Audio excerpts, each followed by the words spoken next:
Packing కవర్స్‌లో ఎట్లా pack జేయాలి, కస్టమర్స్‌కి ఎట్లా థ్యాంక్ యూ జెప్పాలి అనే ప్రాక్టీస్‌తోనే వీడియో స్టార్ట్ జేస్తున్నా. నాకైతే గ్రీడీనెస్ లేదు. కానీ నేను కష్టపడ్డ దానికి కొంచెం ఫలితం వచ్చినా చాలా హ్యాపీగా ఫీల్ అవుతా. నా బిజినెస్‌లో నేను తీసుకోబోతున్న నెక్స్ట్ స్టెప్ ఇది. యూఎస్‌లో ఫస్ట్ టైమ్ స్టాల్ పెట్టడానికి ఇంకొక స్టెప్ ముందుకొచ్చా. అసలు ఎన్నో సార్లు చాలామంది ఫ్రెండ్స్ సజెస్ట్ చేశారు కానీ అంత దూరం పోవాలా? వద్దా? అసలు అవుతాయా? ఎందుకు రిస్కా? ఇట్లాంటి చాలా క్వెషన్స్‌తో ఎప్పుడు బ్యాక్ స్టెప్ ఏస్తూనే ఉన్నా. ఈసారి డేర్ చేసి ఇంకొక స్టెప్ అయితే ముందుకేసా అనమాట.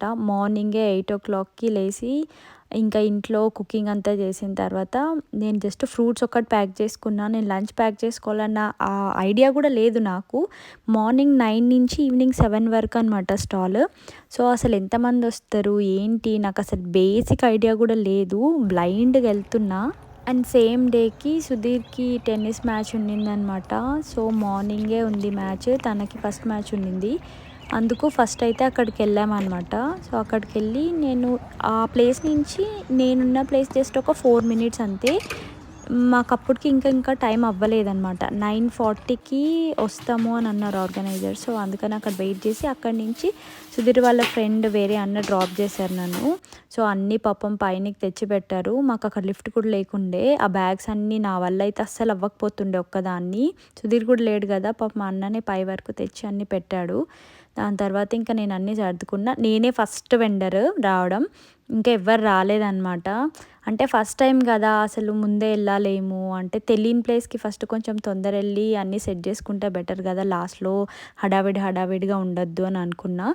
నేను ఇక్కడ యూఎస్లో బయట స్టాల్స్ పెట్టిన వాళ్ళని కూడా ఎప్పుడు విజిట్ చేసింది లేదు. అంటే ఎప్పుడు చూడలేదన్నమాట. ఎట్లా అరేంజ్ చేసుకుంటారు, అసలు ఏం ఐడియా లేదు. నా ఫ్రెండ్ ఒకరు, తను కూడా ఇక్కడ యూఎస్లో ఉంటారు. తను ఇంతకుముందు ఒక 2-3 స్టాల్స్ పెట్టారనమాట. వాళ్ళకి ముందు రోజు కాల్ చేసి కొన్ని సజెషన్స్ తీసుకున్నా. బట్ స్టిల్ నేను ప్రాక్టికల్గా చేయడం వేరు, ఆ కన్ఫ్యూజన్ అంతా డిఫరెంట్గా ఉంటుంది కదా. అప్పుడు తను కూడా జర్నీలో ఉండే. మ్యాక్సిమం తన ఇన్పుట్స్ తీసుకున్నా అనమాట. ఇది ఎంట్రన్స్ అనమాట. మేమున్న ప్లేస్ చూపిస్తా. ఇక్కడ ఫస్ట్ నేను ఈ రూమ్లోనే స్టాల్ పెట్టుకున్నా. అండ్ ఇక్కడ పక్కల ఇంకొక హాల్ లాగా ఉంటుంది. ఇక్కడ కూడా అరేంజ్ చేసుకుంటారు. ఒక 4-5 మెంబర్స్, టోటల్ 8 వెండర్స్ ఉన్నాం మేము. అండ్ ఇక్కడ జ్యువెలరీస్ చూసుకుంటూ నాకు ఒకటి నచ్చితే అప్పుడే ఫస్టే పోయి కొన్నా అనమాట. దాని ఫస్ట్ కస్టమర్ నేనే.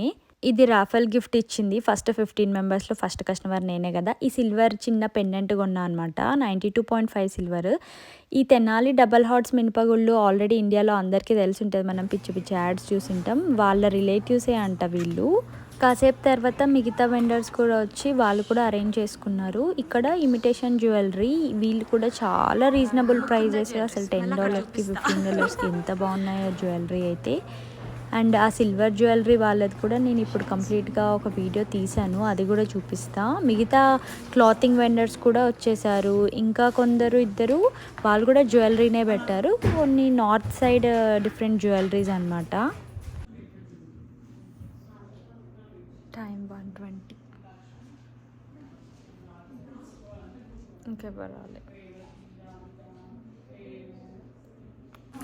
చాలాసేపు తర్వాత ఇద్దరైతే వచ్చారు. వాళ్ళు ఇక్కడ జ్యువెలరీ చూస్తున్నారు. సుహాసిని గారు అని చెప్పి, తన శ్రీ సాయి కలెక్షన్స్ అని ఇన్స్టా పేజ్ ఉంటుంది. వీళ్ళ జ్యువెలరీస్ అయితే వెరీ రీజనబుల్ అండి. యూఎస్లో ఉన్న వాళ్ళు ఎవరైనా ట్రై చేయొచ్చు, చాలా బాగుంటాయి.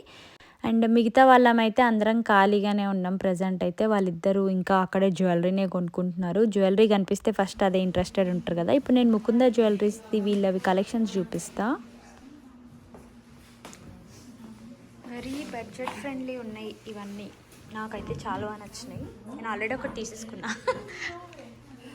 ఇంకా జ్యువెలరీ, ఇవి కూడా పెండెంట్సా?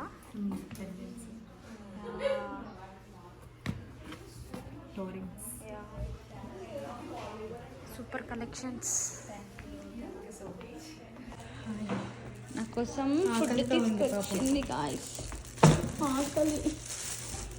ఆకలి రాజ్యం. ఫైనల్లీ 3:30కి నా దగ్గర క్లయింట్స్ రావడం అసలైతే ఎంత హ్యాపీగా అనిపించిందో నాకు. పొద్దున్న 10:00 నుంచి వెయిట్ చేస్తున్న, ఒక్కరు కూడా రాలే. నాకు లిటరల్లీ ఏడుపు ఒక్కటి తక్కువ. స్వాతి ఉంది, ఇంకా నా ఫ్రెండ్స్ ఇద్దరు కమ్యూనిటీ వాళ్ళు వచ్చి నన్ను ఎంతైనా ఓకే చేస్తూ ఉన్నారనమాట. ఏం కాదులే ఫస్ట్ స్టాల్ కదా అని. కానీ నన్ను చాలా అంటే చాలా బాధ అనిపించింది ఫస్ట్. అండ్ నా బాధ వినిపించిందో ఏమో దేవుడికి. ఫైనల్లీ క్లయింట్స్ అయితే వచ్చినారు. చాలా హ్యాపీగా అనిపించిందనమాట. వాళ్ళకి నా కలెక్షన్స్ కొన్ని నచ్చి కొనుక్కున్నారు. అండ్ తర్వాత నా బొటిక్ డీటెయిల్స్ అడిగి తీసుకున్నారు. ఇంకా వీళ్ళ తర్వాత ఇంకా ఇద్దరు ముగ్గురు క్లయింట్స్ కూడా వచ్చారు. కొంచెం పెద్దవాళ్ళే. వాళ్ళు కూడా కొన్ని శారీస్ తీసుకొని నా డీటెయిల్స్ అన్నీ కనుక్కొని వెళ్ళారనమాట. సో ఫైనల్లీ పొద్దున్నుంచి నేను వెయిట్ చేసిన దానికి నాకు రిజల్ట్ అయితే దొరికింది. నాకేమి పెద్ద సేల్స్ ఏం కాలేదు. తీసుకున్నవి నార్మల్. ఇప్పుడు అందరూ సమ్మర్ కలెక్షన్స్ వాటిపైన ఎక్కువ ఇంట్రెస్ట్ చూపిస్తున్నారు. సో అట్లాంటి కుర్తీ సెట్స్, 3 పీస్ సెట్స్, ఇంకా ఫ్రాక్స్, సమ్మర్ ఫ్రాక్స్ అట్లానే తీసుకున్నారు. తీసుకున్న వాటి వరకు నేను చాలా హ్యాపీ. అట్లీస్ట్ ఒక్కరన్నా రాకపోతారా అని అనిపించింది. ఉత్త చేత్తో అట్లే వెళ్ళిపోతానేమో, అసలు ఒక్కటి కూడా సేల్ కాకుండా అని మస్తు బాధపడినా. కానీ finally I'm so happy. At least కొన్ని తీసుకొని పోయి నా గురించి నలుగురు తెలుసుకొని, నేను నలుగురు గురించి నేను తెలుసుకొని కొత్త కాంటాక్ట్స్ తీసుకున్నా. So finally I'm so happy నా స్టాల్ వల్ల. అండ్ నా ఫ్రెండ్స్ అయితే నాకు చాలా హెల్ప్ చేశారు. వాళ్ళందరూ ఇట్లా ఒక్కొక్కటి ఓపెన్ చేస్తుంటారు, ట్రై చేస్తుంటారు. చాలా కష్టం కదా, సో అన్నీ హెల్ప్ చేశారనమాట. ఇంక తర్వాత ఇద్దరు ఫ్రెండ్స్ వెళ్ళిపోయారు. స్వాతి ఒక్కటే ఉంది. ఆల్రెడీ వచ్చిందే క్రౌడ్ తక్కువ, ఒక 10 మంది వచ్చింటారంటే. దాంట్లో ఒక 6-7 మెంబర్స్ నా దగ్గరకు వచ్చి చూసేసి వెళ్ళారు. ఇంక రారులే, ఇంక అయిపోయిందిలే నీ స్టాల్, ఇంక తీసేద్దాం అన్నీ అని చెప్పి ముందే తీసి సర్దేస్తుంది అనమాట. ఇంకా అప్పటికి 7 అవ్వలేదు. స్వాతక్క నిలబడైతే కాళ్ళు పీకుతున్నాయే. పీపుల్ వచ్చిందే 10 మంది క్రౌడ్ ఉన్నారు. దాంట్లో ఒక 6 మెంబర్స్ నా దాంట్లో వచ్చి చూసినారు, ఒక్కొక్కటి తీసుకున్నారు. అండ్ దాని తర్వాత నా one of the best client తను కూడా వీడియో కాల్ చేసి తను కూడా కొన్ని సెలెక్ట్ చేసుకుందనమాట. తన కోసం కూడా ప్యాకింగ్ చేస్తున్నా, అవి పంపించేయాలి.